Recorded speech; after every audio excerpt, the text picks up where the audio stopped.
Good morning అండి. Last క్లాస్లో రాజ్య సంక్రమణ సిద్ధాంతం గురించి కొన్ని అంశాలు చర్చించుకున్నాం. ఇవాళ డల్హౌసీ ప్రవేశపెట్టిన విధానాలు, దాని లక్షణాలు ఏంటి, ముందుగా రాజ్య సంక్రమణ సిద్ధాంతానికి బలైన ప్రాంతం ఏంటి, చివరిగా బలైన ప్రాంతం ఏంటి అన్నది ఒకసారి మనం ఈ టాపిక్లో చూద్దామండి.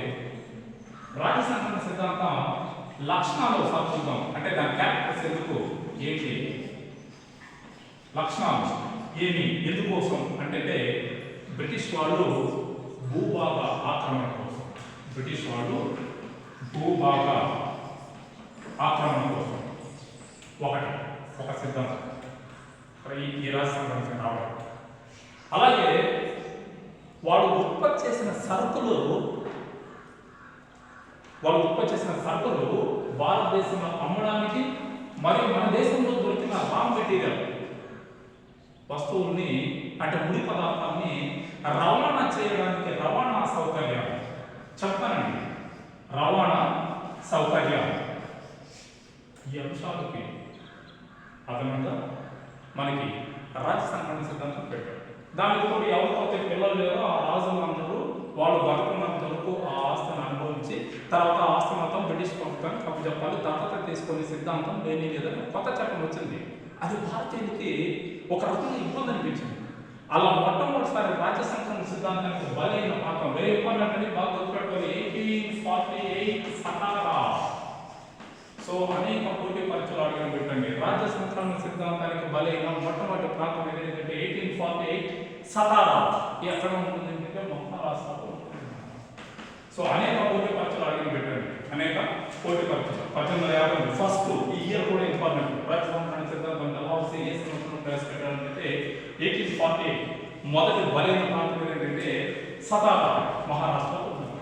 సతారా, సంబల్పూర్, భగత్పూర్, జైపూర్, పెగూర్, ఝాన్సీ, అయోధ్య. సో ఇవి రాజ్య సంక్రమణ సిద్ధాంతం బలైన.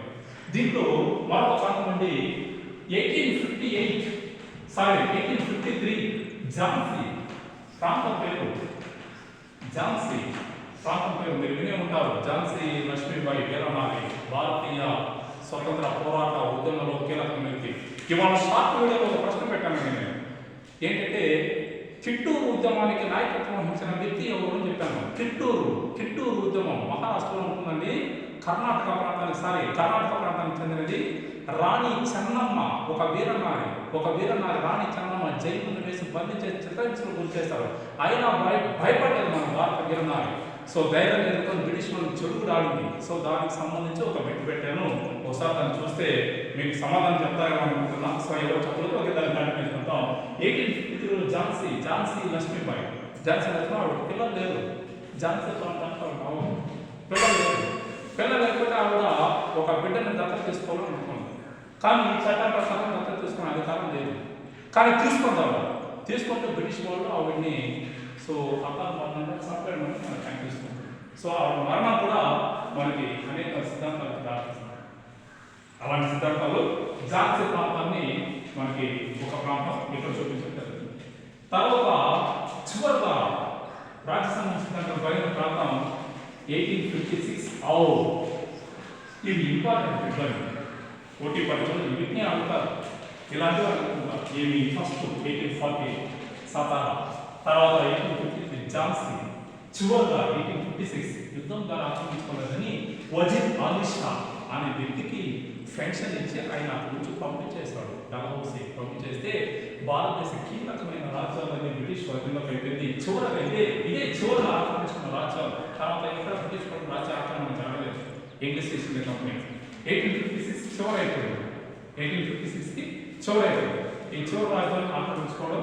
దాని తర్వాత మీకు ఐడియా ఉంటుంది 1857 సిపాయిల తిరుగుబాటు జరగడానికి కారణాలు ఏంటి? సిపాయిల తిరుగుబాటు జరగడానికి కారణం చూడండి. 1850 బౌద్ధ ఆక్రమణ, దాని తర్వాత బ్రిటిష్ వాళ్ళు ఎక్కడ ఎంట్రీ కాదు. కానీ 1850 సిపాయిల తిరుగుబాటు. ఈ సిపాయిల తిరుగుబాటు జరగడానికి కారణం ఏంటంటే ఇంతకు ముందు చర్చించుకున్న అంశాలన్నీ దోహదం చేసే ఏమి? రాజ్య సంక్రమణ సిద్ధాంతం, సైన్స్ ఆకార పద్ధతి, ఆంగ్లో మైసూర్ యుద్ధాలు, ఆంగ్లో కర్ణాటక యుద్ధాలు, ఇవన్నీ దారి తీసాయి కాబట్టి ప్లాస్టిక్ యుద్ధము, బాక్సర్ యుద్ధము ఇవన్నీ దారి తీసాయి కాబట్టి 1857 సిపాయిలు ఏర్పడింది. అంటే ఒక్కొక్కటి మన మీద పెత్తనం చలాయించడం రావడం వల్ల బ్రిటిష్ వాళ్ళు చివరికి ఇప్పటికీ ఏర్పాటు చేసుకున్నమాట. సో దీని గురించి ప్రత్యేక రివ్యూ చేస్తా, మళ్ళీ దాంట్లో చూద్దాం. ఇప్పుడు 1850 అజిత్ వాలీ షా, బాగా గుర్తుపెట్టుకోండి, ఔద్ నవాబ్ అజిత్ వాలీ షాకి పెన్షన్ ఇచ్చాడు. ఒక సంవత్సరం మీకు ఇంత పెన్షన్, దగ్గర 12 లక్షల పెన్షన్ ఇచ్చి కలకత్తా పంపించేశారు. ఇది ఒక బిట్టు. ఎక్కడ పంపించారంటే కలకత్తాకు పంపించేశారు. కలకత్తా పంపిస్తే ఔద్ ఆక్రమణ తర్వాత ఇక తిరుగులేని సామ్రాజ్యం అయిపోయింది బ్రిటిష్ వాళ్ళకి. ఈ విధంగా రాజ్య సంక్రమణ సిద్ధాంతం అనేది మనకి ఇక్కడ కనిపిస్తుంది. సో అలాగే డల్హౌసీ కాలంలో భారతదేశంలో వచ్చిన సంక్షేమ కార్యక్రమం ఏంటి అన్నది మనకి ఒకసారి రేపు క్లాస్లో చూద్దామండి. రేపు దాన్ని కంటిన్యూ చేస్తాను. Thank you.